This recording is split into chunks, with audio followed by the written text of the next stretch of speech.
एक मांसाहारी परिवार था। परिवार का प्रमुख रोज एक मुर्गे को हलाल करता था। मुर्गा चीखता और वह अट्टहास भरता। उसके 3 अबोध बच्चे थे। बड़ा करीब 4 वर्ष का था, दूसरा 2.5 वर्ष का और तीसरा गोद का बच्चा था। उसके बच्चे जब पिता के इन कृत्यों को देखते तो उन्हें लगता कि उनके पिता कोई खेल खेलते हैं और पिता को उसमें बड़ा आनंद आता है। एक दिन पिता किसी काम से कहीं बाहर गए, घर में मुर्गा नहीं आया तो बच्चों ने सोचा कि आज पिताजी नहीं है तो चलो आज हम ही यह खेल खेलें। बड़े बेटे ने छोटे को लिटाकर एक पैर से उसे दबाया, एक हाथ से सिर दबाया और उसके गले को छुरे से रेत दिया।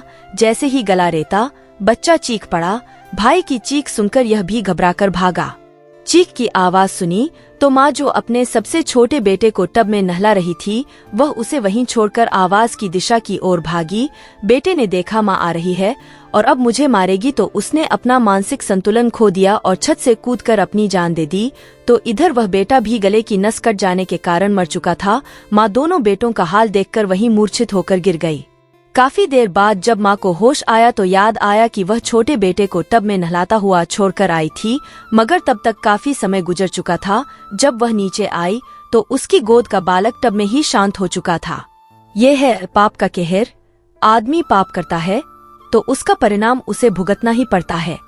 मगर अफसोस कि मनुष्य सब चीजों को देखते हुए समझते हुए भी पाप करने से भय नहीं खाता। जो बोएंगे वैसा ही काटेंगे।